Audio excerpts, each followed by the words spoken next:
اور لاوی کے گھرانے سے بھی ہے، اور اس کی نظارت خداوند کی طرف سے اس کی پیدائش سے ہے۔ پالوس رسول کی نظارت کا بھی ذکر ملتا ہے جو مخصوص مدت کے لیے تھی۔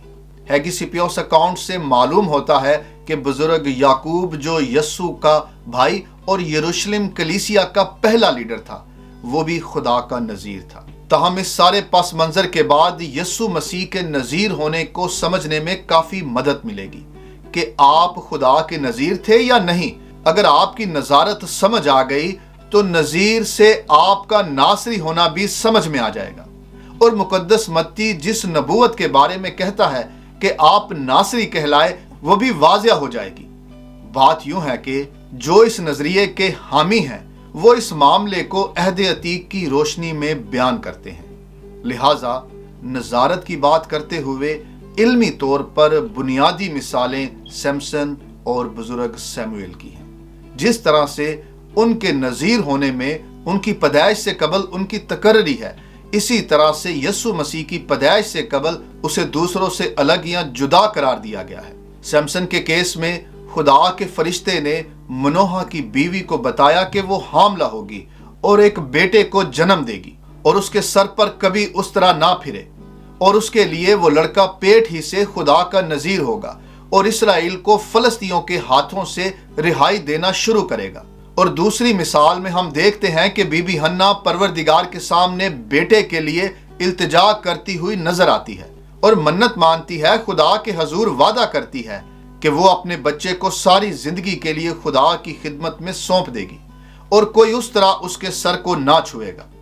یہ دونوں نذیر یہودیوں اور مسیحوں کے نزدیک نظارت کی ایک آئیڈیل مثال ہے۔ اب ان ساری باتوں کی بنیاد پر مقدس متی میں درج نبوتی بیان کی روشنی میں یسوع کو خدا کا نذیر مانا جاتا ہے، جس میں آسمانی خدا باپ نے اپنے بیٹے کو زمین کی خدمت کے لیے نظر کیا اور بیٹے نے بشریت میں آ کر نظارت کی تکمیل کی۔ مقدس متی 2:23 میں درج مسیح یسوع کی نظارت کی بات ہے، جہاں عبرانی نذیر یونانی ہیگیوس کے برابر ہے، یعنی قدوس ہے، خدا کا قدوس ہے۔ نذیر خدا تعالیٰ کا قدوس کہلاتا ہے۔ سو ابتدائی کلیسیا میں کئی مفسرین مقدس متی کے اس بیان کو پیرل دیکھتے ہیں یا متوازی طور پر مقدس مرکس، مقدس لوکا اور مقدس یوحنا کے ان بیانات کے ساتھ جو آپ کو سکرین پر دکھائی دے رہے ہیں۔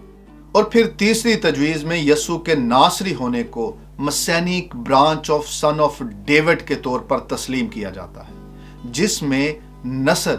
یعنی جس میں برانچ، شاخ یا پھوٹنا، نمو پذیر ہونا، پودے کی تازہ کومپل کی اصطلاح کو بنیاد بنا کر آپ کا ناصری ہونا بیان کیا جاتا ہے۔ اور اس بات کی آگاہی یسایہ نبی اور یرمیا نبی سے ہوتی ہے، جہاں درج ہے، دیکھو وہ دن آتے ہیں کہ خداوند فرماتا ہے کہ میں داؤد کے لیے ایک صادق شاخ پیدا کروں گا اور اس کی بادشاہی ملک میں اقبال مندی اور عدالت اور صداقت سے ہوگی۔ مزید انہی ایام میں اور اسی وقت میں داؤد کے لیے صداقت کی شاخ پیدا کروں گا اور وہ ملک میں عدالت اور صداقت سے عمل کرے گا۔ اس کے بعد یسایہ نبی کی کتاب میں درج بیان،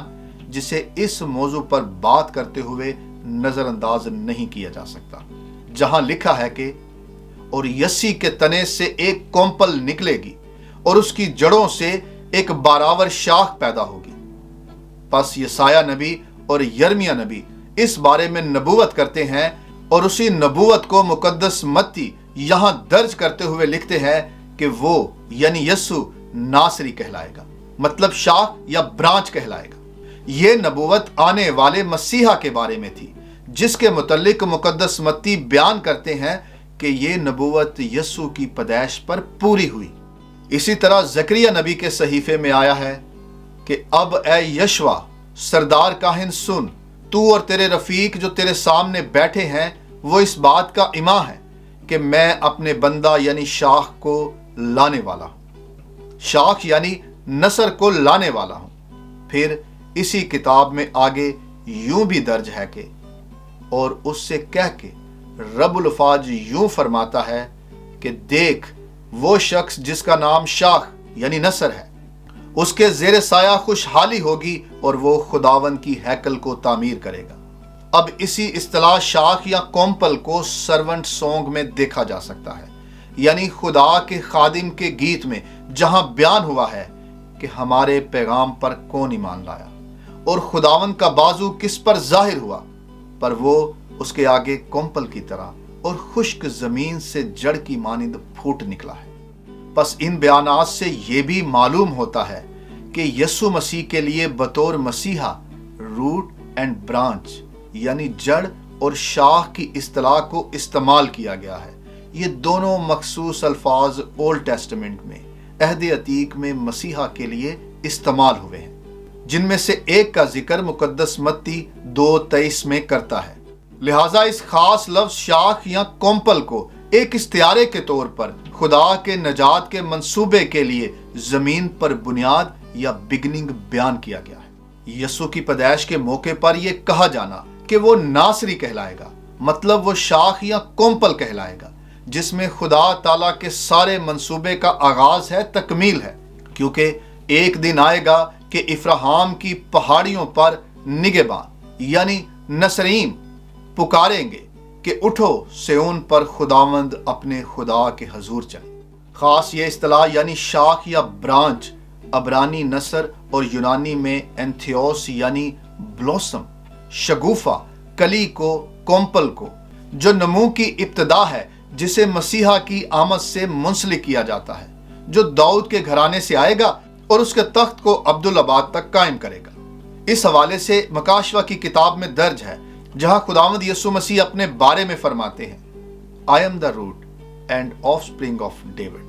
میں داؤد کی اصل نسل ہوں۔ 4 صدی میں بزرگ جروم اور پھر کئی اور مفسرین نے اس شاخ، برانچ یا بلوسم یا کومپل کا اطلاق یسوع مسیح پر کیا ہے اور آپ کے ناصری ہونے کو اسی ٹرمینالوجی سے بیان کیا ہے۔ یہ جو عربی میں مسیحوں کو نصار یا نصاری کہا جاتا ہے، یہ وہی اصطلاح نصر ہے جو یسوع مسیح کے لیے استعمال ہوتی ہے، جس سے نصار، نصارہ یا نصاری یا پھر نصاریوں کی اصطلاح آئی ہے۔ مزید دیکھیں تو معلوم ہوتا ہے اسی تعلق سے یسایہ اسی ٹرمینالوجی کا اطلاق یسوع مسیح پر کرتے ہیں، جہاں لکھا ہے، اور تیرے لوگ سب کے سب راست باز ہوں گے، وہ ابد تک ملک کے وارث ہوں گے، یعنی میری لگائی ہوئی شاخ اور میری دستکاری ٹھہریں گے تاکہ میرا جلال ظاہر ہو۔ اب اس کی مکمل اپلیکیشن مسیح یسوع پر اور اس پر ایمان لانے والوں پر ہوتی ہے، یعنی کرسچنز پر، مسیحوں پر۔ ہماری دانست میں خداوند یسوع کا ناصری ہونا ناصرت سے تو ہے، کیونکہ اس کا تعلق ناصرت شہر سے تھا، لیکن اس سے کہیں زیادہ اہم بات یہ ہے کہ آپ ناصری اس لیے بھی کہلائے کیونکہ آپ خدا کے نذیر بھی ہیں، اور ایسے نذیر ہیں جس کی نظارت اصل نظارت ہے، جس سے دنیا کے سب نذیر نظارت کے مرتبے پر فائز ہیں۔ اور پھر آپ کا ناصری ہونا نبوتوں کی تکمیل ہے، ان نبوتوں کی جن میں آپ کو شاخ یا نصر یعنی برانچ یا کومپل کہا گیا ہے۔ سو آخر میں ہم اس سارے موضوع کو یوں کلوز کریں گے کہ میرے خداوند یسوع مسیح کے ناصری ہونے کے کئی پہلو ہیں، جن میں سے 3 پر ہم نے بات کی ہے۔ ایک تو مسیح یسوع کا ناصری کہلانا اس لیے ہے کہ آپ ناصرت کے شہر سے تھے،